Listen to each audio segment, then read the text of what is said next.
Hi, and welcome to the Sami Yoffer School of Communications at IDC Herzliya. I'm Anouk Lori, and today we have the honor and pleasure to host a United States delegation straight from the White House. They are Cami Croft from the Department of Energy, Peter Levin from Veteran Affairs, and Macon Phillips, Director of Digital Strategy at the White House.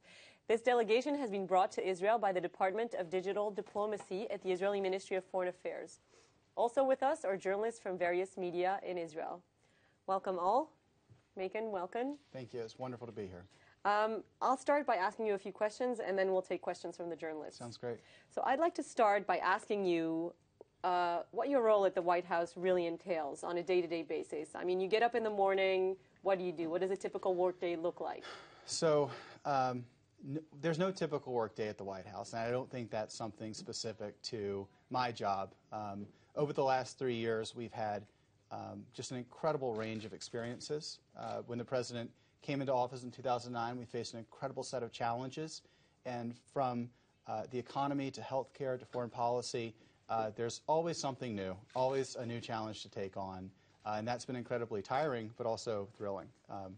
In terms of our team, we think about 3 goals every day that we come in.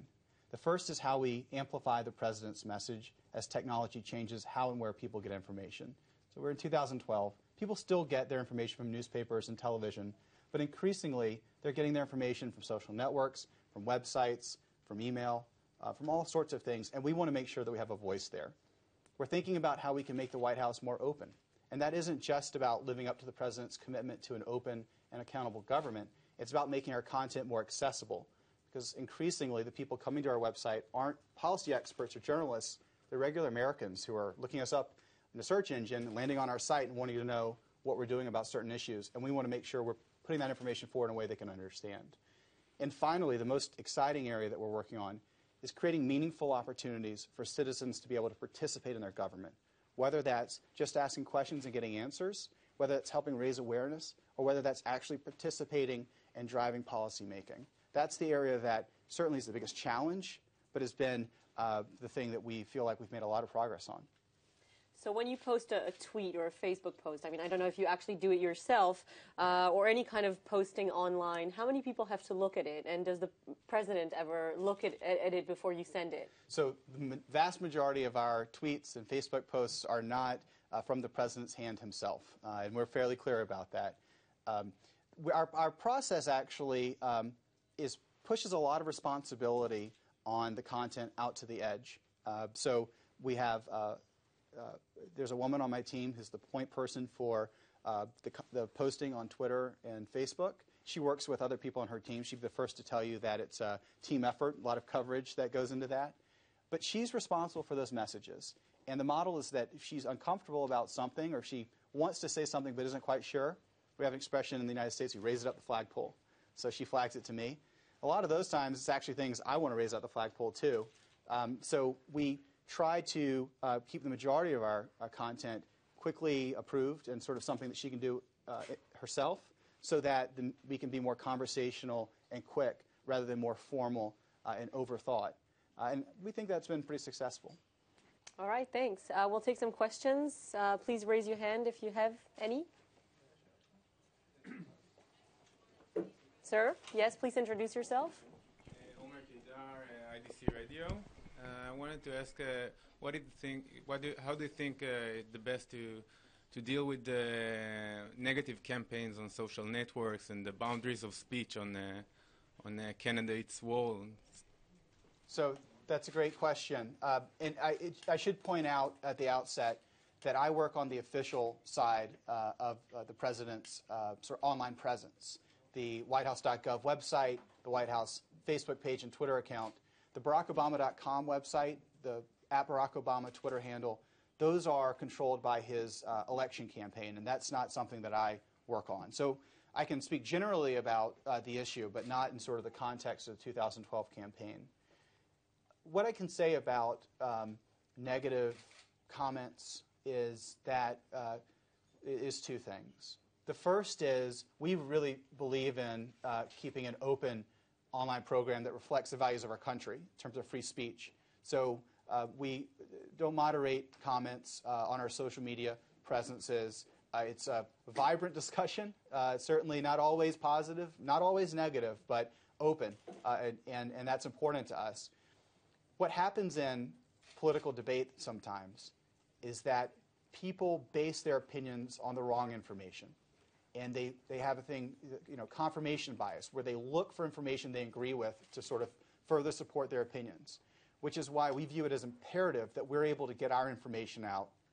And it's certainly the president's point of view, but many times people don't even understand that. They don't understand where he stands on the issues and the work that he's doing and his plan for moving forward. And so we're interested in developing content that helps people understand that. But in addition to that, making sure that content gets to not just the people who like us, but the people who are skeptical of us, because we serve all of them. Any other questions? Yes, over here. My name is Nama. I'm from GLZ Radio, Galats. In comparison to the 2008 campaign, what are the new challenges that this election posed regarding the use of social media and getting to the voter? So there's a lot of new challenges since 2008, not just in sort of the context of the political campaign, but just generally. Because again, I can't speak specifically to the president's re-election campaign. What I can say is that social media has had an accelerating effect on the news cycle. It's been very interesting to see how news spreads even more quickly than we thought it could in 2008. The story of at 4 p.m. can be across the internet by 4:30, and that's something you have to deal with on a 24-hour basis. It'll be interesting to see how that has an impact over the next coming months. It certainly had an impact over the last 3 years, and it's something that communications departments and engagement departments have to adapt for. We'll take two last questions. Tal Schneider, I'm a reporter. How do you, I'm sorry if I missed the first few questions, but how do you transfer people who are using social media into becoming, political active, or maybe putting in a donation or coming to campaign events? This was probably a big challenge in 2008, but I suppose the challenges are getting, bigger. How do you do that, from now on, broadening the base and getting more and more people engaged? So it's a good question about how we increase engagement, not just in the political sense, but in terms of the government, which is the side that I'm on. I don't focus on questions about how to solicit donations and things like that for political campaigns because I'm a government official. We sort of separate those two in the United States. But the question's still valid for work on the government side, which is how do you get people at the grassroots level to feel like the work that they're doing in online campaigns or off actually has an impact on the government. We could have come out of the gates in 2009 with a grand panoply of opportunities for public input, but we didn't because we wanted to make sure that every time we call for public input and receive public advocacy, that we're able to process that we're actually able to treat that with the respect it deserves. And what we found is setting clear expectations helps people organize for outcomes. So we've put forward a petitioning platform, actually, in September of 2011, where anyone can create a petition on the White House website, and if they collect enough signatures, the administration issues an official on-the-record response. What's been important to us, we started at 5,000, and we had to increase it to 25,000 because we got so many at first. And we thought that was actually success. We were clear about changing the goal. We didn't apply it to petitions that were already there, but moving forward. And what was important is that people who participated in this had an expectation about what would happen if certain things happened. And that really helped the organizations and the people who created the petitions organize to spread it even further. Yes, please, sir. David Shaman, Times of Israel. If you were to give some advice to local politicians about how to run a social media campaign, considering there might be an election soon, what would be the top 2 or 3 strategies or ideas that you would devote to them? Certainly I'm not the expert from the United States to speak to Israeli politics. I do know some about United States politics. So to the extent the advice I would give American local officials, perhaps others can take from that. One of the fundamental lessons is that we are past the point where you can control the conversations out there. You know, the traditional media used to be something that was fairly easy to keep an eye on and understand what was bubbling up. Now with social media, there's so many different conversations happening, whether they're convenient to you or not, and you ignore them at your own peril. What's really important is to become a participant in these conversations, because people, I think, will increasingly wonder why you don't have a presence there, why your voice isn't represented. So it mirrors actually in many ways offline, where you have to learn to engage with people who disagree with you, because that's really the most important thing, to sort of make sure that you're not just speaking to your supporters, but you're actually speaking to people who are passionate about issues. Thanks. Macon, how do you balance between the need for privacy and confidentiality on the one hand and social media's constant demand for instant content? That's a great question, and it's certainly something that the administration has a priority on. There's a few things. First, one of the less sexy things that we've done in the last 3 years is through the Office of Management and Budget. They issued guidance to modernize the approach that government had to using social media, because government historically it had a sort of default posture of a very conservative approach, because we were very wary of the privacy impact of using these. And the policy, I think, is actually a really great model for the right way to do things. It requires agencies to do a privacy impact assessment. It requires agencies to talk about what information they have access to and what information they don't, as they're using services like Facebook and Twitter and others. And then it also, I think, in a way, pushes these companies to improve their privacy practices. So it's been a wholly positive thing, particularly because it's allowed government agencies to get into this space in a way that they are comfortable with, because the boundaries have been defined. On a day-to-day basis, we try to be clear about how information will be used. And we don't pull in all this sort of consumer information model. That's not something that we have the capacity to do. We're not doing at the White House. But to the extent we're asking people to share stories, to share things about their lives, many times they do that explicitly because they want it shared broadly. They want it used by the White House. They believe it's something that the White House should know or that the rest of the public should know.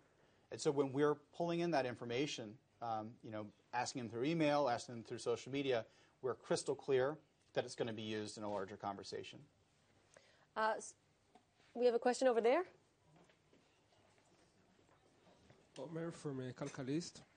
A year ago, the Obama assassination, the news of it got out a lot ahead before you intended, before the official press conference. It started with a tweet from a Rumsfeld aide. How do you contain conversation or control news that you want to release on your own schedule? And have you learned anything from the Bin Laden case? Oh, the Bin Laden assassination. Right, okay.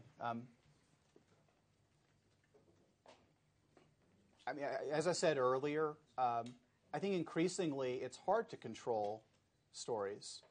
There are certain things that the government knows that are secret until it releases.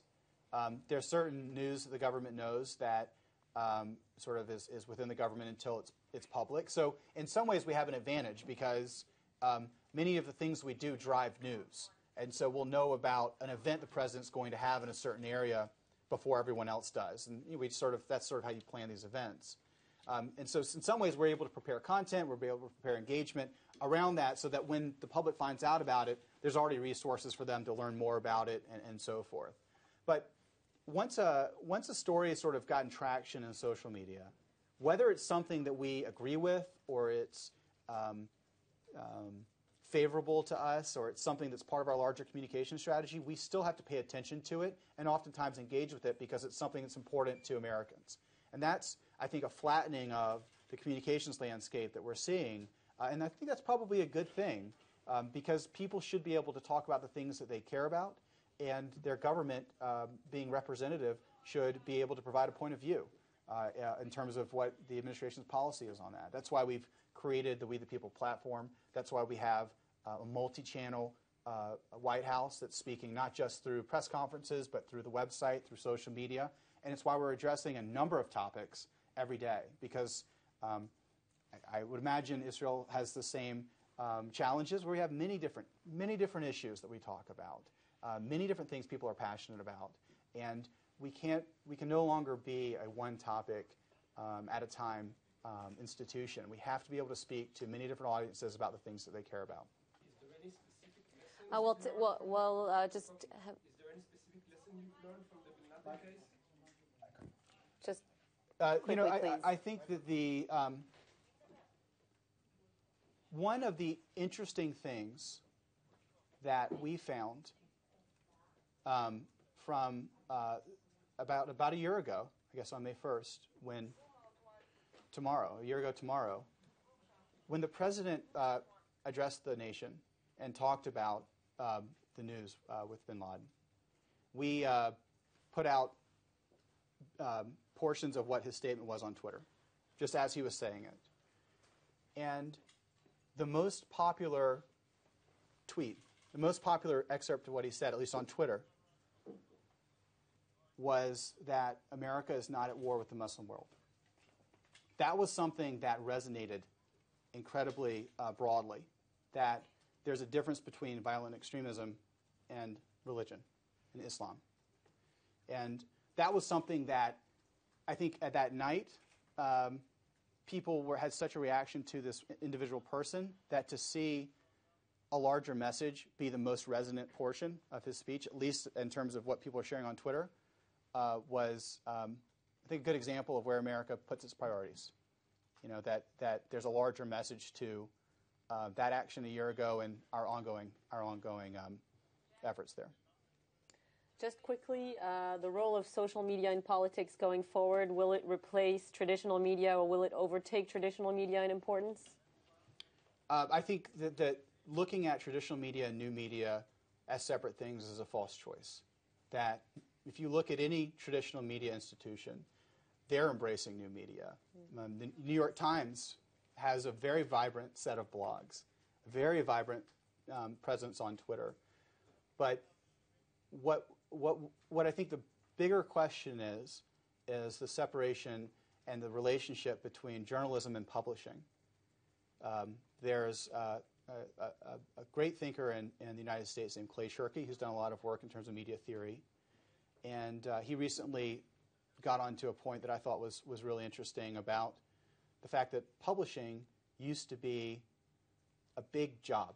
You had to run the printing presses, and you were a gatekeeper in many ways about that. And it created a level of importance for publishers that made them very powerful in the media landscape. And now publishing is hitting publish on a website. And that shift in power dynamic should be very empowering to journalists. And I think it's driving a lot of disruption in the industry. And in the long run, I think it's going to be incredibly positive. Miikon, thank you so much. Thank you. It's a real honor to be here. Thank you to the journalists, to the Ministry of Foreign Affairs for giving us the honor to host the United States delegation. And thank you so much for watching. And a very special thanks to all the IDC students involved in the production of this program.